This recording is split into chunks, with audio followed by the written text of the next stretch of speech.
Bonjour à toutes et tous et bienvenue sur TierArt Création. Aujourd'hui, nous allons voir comment retoucher de la photo, améliorer une photo, en fait, sans utiliser les réglages, sans rajouter de calque, sans jouer avec les écrétages, sans utiliser les modes de fusion, tous les trucs compliqués, toutes les choses qui font peur, eh ben on va pas les utiliser, on va juste se servir des styles de calque. Vous allez voir, c'est marrant, c'est sympa, et on peut facilement améliorer une photo comme ça, un peu loupée au départ ou un peu plate à cause d'un ciel tout blanc, en rajoutant simplement des couleurs, des effets. Allez, c'est parti. Pour ça, c'est simple, je fais simplement un double clic sur mon calque, sur le calque de la photo pour justement appeler la fenêtre de réglage des styles de calque. On va commencer par ajouter une incrustation dégradée. Alors je ne vais pas trop vous expliquer comment tout fonctionne, hein, vous êtes censé savoir tout ça. Si vous ne savez pas, retournez voir un peu tous les tutos sur Wheezy et vous trouverez les fonctions avancées que je vais utiliser. Donc je clique sur mon dégradé, je vais le construire. Donc voilà, on va faire un dégradé. Hop, on va prendre du bleu, du orange. Ça, on va en rajouter un. Tac, on va prendre du jaune. Hop, on va jouer sur la transparence. Comme ceci. Hop, on va venir la mettre ici. Ici. Comme ça.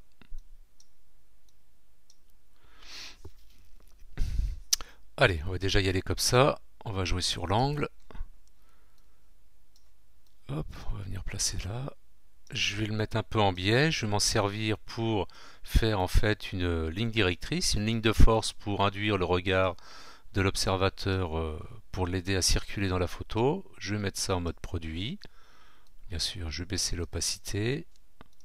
Je vais revenir sur mon bleu, qui est peut-être pas top top. Comme ça. Voilà. Ok. Je vais rajouter une incrustation couleur pour redonner un peu de patate au château. Donc là, on va aller chercher un orange. Peut-être assez sombre en fait. Je vais peut-être plutôt partir sur un orange qui va tirer sur le marron, un terre de sienne. Et là, je vais me mettre en densité couleur moins. Hop, voilà, ça va me permettre de mettre un peu de patate à l'ensemble. Et ça va venir aussi rehausser mon dégradé que j'ai mis dans le ciel. Par contre, j'aimerais couper le sol de l'ensemble, pareil, pour faire mieux aider le lecteur, enfin l'observateur à bouger dans l'image. Donc pour ça, je vais utiliser l'ombre interne. Vous voyez, ça sert pas trop à ça. Vous voyez, je la déplace. Hop, je vais venir la mettre ici. Par contre, je vais mettre la taille au maximum pour avoir des bords diffus. Bien penser à décocher l'éclairage global, parce que si je veux le réutiliser dans un autre document, cette fonction-là va mettre le papazou. Bon, alors par contre, là, je vais taper moins 90 pour être bien aligné, comme ceci. Baisser l'opacité, passer en incrustation, et puis peut-être quand même rester dans les tons rouges comme ça, assez sombres. Toc. Voilà, juste pour rehausser, couper, vous voyez, que ça soit pas le même jaune partout. Donc voilà, je donne un peu de couleur à mon sol. Alors là, je fais des choses un peu flashy, hein, comme je vous ai dit, je faisais un style un peu fantasy. Vous pourriez faire la même chose tout simplement en accentuant moins les effets, hein. Voilà, qu'est-ce que je peux faire? Mettre un peu de contraste, là je vais me servir de la lueur interne. Alors là, vous allez voir, c'est assez intéressant.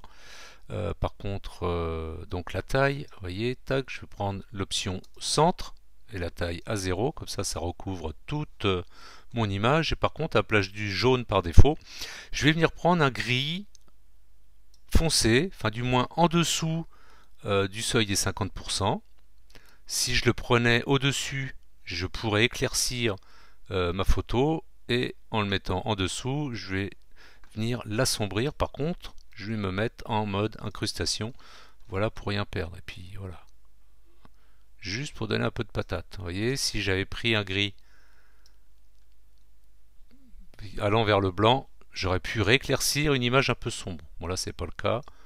Voilà, je descends dans un gris, voilà, pour contraster un peu tout ça. Je pourrais aussi rajouter un contour en prenant la position intérieure, une taille. On va peut-être prendre du blanc par contre, comme ça, voyez, et je peux mettre un cadre photo assez rapidement et facilement à ma photo. Par contre, ce blanc du coup me montre que je suis peut-être un peu fort dans mes réglages, donc je vais baisser ça.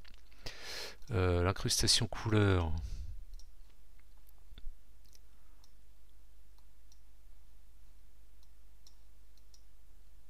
on va prendre quelque chose un peu plus clair.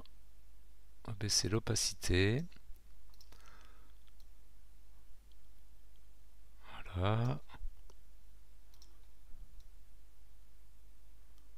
Voilà le dégradé, comme ceci. Voilà, c'est fini. Avant de faire OK, je fais nouveau style. Je vais l'appeler. Donc je vais l'appeler Fantasy, ce style que j'ai fait. J'ai passé du temps à le faire, autant le garder en mémoire, et je fais OK. Voilà, vous avez vu, alors que je revienne, ici, sans, avec, sans, avec. Vous voyez, on était assez vite à donner tout de suite un peu de cachet, à rendre une photo au départ un peu plate, beaucoup plus intéressante. L'avantage d'avoir enregistré ce style de calque, c'est que je vais dans ma collection de styles de calque et voilà, je clique directement et j'applique directement à une autre photo le même réglage. Donc vous voyez l'intérêt qu'il peut y avoir à inclure ce style de calque dans un script et de lancer un travail par lot d'images pour traiter toute une série d'images.